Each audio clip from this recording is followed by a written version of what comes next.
this video, we will discuss about the molecular diagnosis. Means how we can diagnose the presence of pathogen in our body.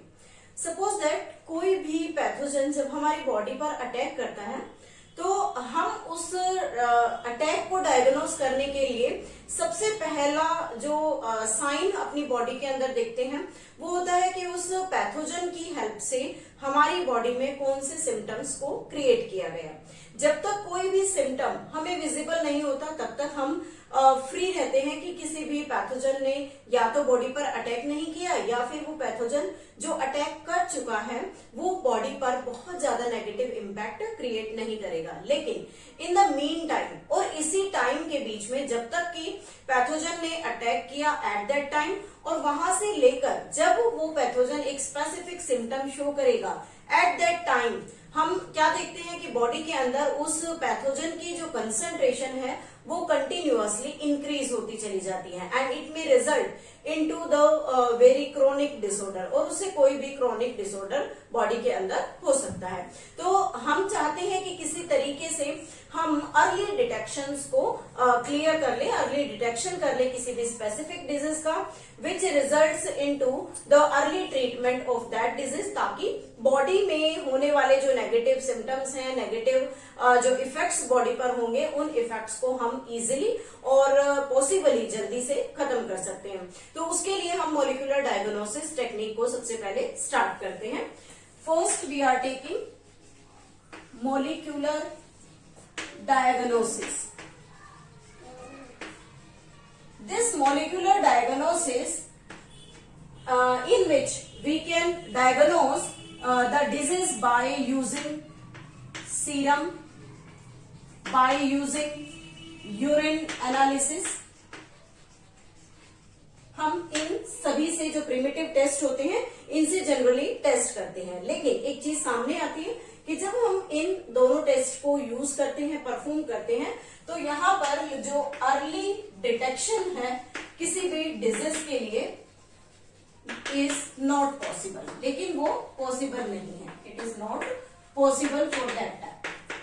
But अगर हमें किसी disease का early detection करना है तो उसके लिए हम अलग अलग टेक्निक्स यूज करते हैं, जिसमें फर्स्ट टेक्निक हम यहाँ यूज कर रहे हैं पीसीआर। पीसीआर हम जो पहले हमने वीडियो स्टडी किया है उनमें पीसीआर को हम डिटेल में स्टडी कर चुके हैं। That is polymerase chain reaction. Polymerase chain reaction ये एक ऐसी टेक्निक या हम कहें एक ऐसा प्रोसेस है जिससे हम किसी भी एचआईवी सस्पेक्टेड पेशेंट में, एचआईवी सस्पेक्टेड पेशेंट की बॉडी में इजीली अर्ली डिटेक्शन क्रिएट कर सकते हैं। Early detection of that disease, whether the patient is suffering from the HIV और नॉट, उसे पता लगाया जा सकता है। उसके अलावा म्यूटेशन इन सम जीन्स, कुछ जीन्स में अगर म्यूटेशन है और उन म्यूटेशंस की वजह से कैंसर की डिजीज हो रही है तो उसको भी हम यहाँ पर डायग्नोस कर सकते हैं। अदर जेनेटिक डिसऑर्डर्स को भी स्टडी किया जा सकता है। जेनेटिक डिसऑर्डर मींस कंप्लीटली अगर हम कहें तो पीसीआर टेक्निक को यूज करके हम एचआईवी सस्पेक्टेड पेशेंट में एड्स की डायग्नोसिस कर सकते हैं, जेनेटिक डिसऑर्डर्स को स्टडी कर सकते हैं और म्यूटेशंस को स्टडी किया जा सकता है। तो पीसीआर जो है वो आजकल सबसे ज्यादा यूज होने वाली मोस्ट कॉमनली यूज्ड टेक्निक है, most commonly used technique nowadays, जिसमें हम किसी भी डिजीज का इजीली और अर्ली डिटेक्शन कर सकते हैं। नेक्स्ट सेकेंड टेक्निक आती है recombinant DNA technology. Recombinant DNA technology, recombinant DNA technology में आरडीएनए बनाते हैं। मीन्स किसी भी पैथोजन में जहां भी जीनोम आरएनए है या DNA, whether it is single stranded और डबल स्ट्रैंडेड, उससे हमने डीएनए लिया, देन डीएनए को रेडियो एक्टिव प्रोब में कन्वर्ट करते हैं, रेडियो एक्टिव प्रोब। और रेडियो एक्टिव प्रोब बनाने के लिए P32 phosphorus 32 radioactive element का यूज किया जाता है। After that they are placed under autoradiography. Autoradiography technique से उसे पास करेंगे। तो जब उस पर रेज डाली जाती है ऑटो रेडियोग्राफी में, then they show fluorescent colour, और वहां पर वो फ्लोरेसेंट कलर की हेल्प से थोड़ा ग्लो करने लगते हैं या शाइन करने लगते हैं, तो हम वहां से उन्हें डिटेक्ट कर सकते हैं। दूसरा, अगर हम एक और एग्जांपल लें इसमें, तो हम कहते हैं कि जब किसी भी पैथोजन की एंट्री बॉडी में होती है और हमारे डीएनए को अगर हम स्टडी कर रहे हैं, तो उस कंडीशन में if there is present the mutated gene, अगर म्यूटेटेड जीन उस सेगमेंट में प्रेजेंट है, then they not show autoradiography, autoradiography को वो शो नहीं करेगा।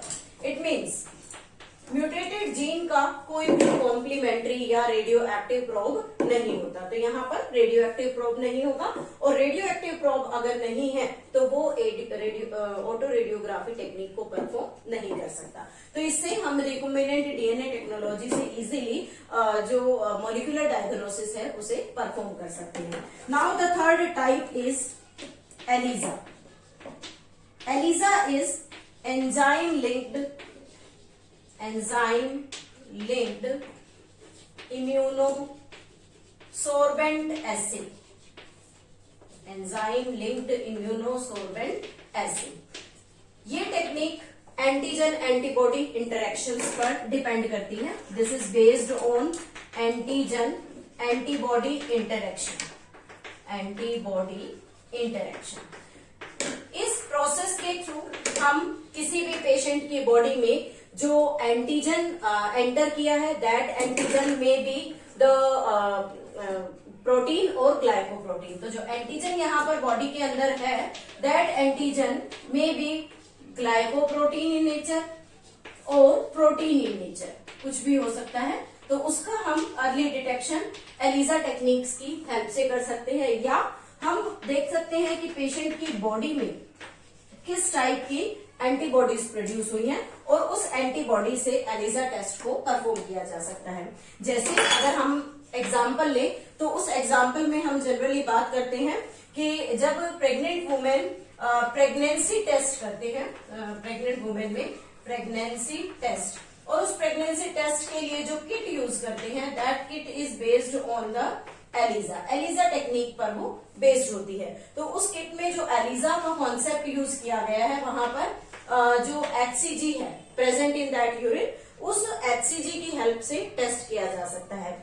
या अगर हमें डिटेक्शन HIV के लिए करना हो, तो HIV के लिए भी ELISA की किट्स यूज की जाती है, जिससे HIV का अर्ली डिटेक्शन या इजीली डिटेक्शन किया जा सकता है, whether the suspected person is suffering from AIDS और नॉट। और जब कंफर्म करना होता है तो कंफर्मेटरी के लिए हम PCR लगाते हैं। So this is all about the different techniques of the molecular diagnosis.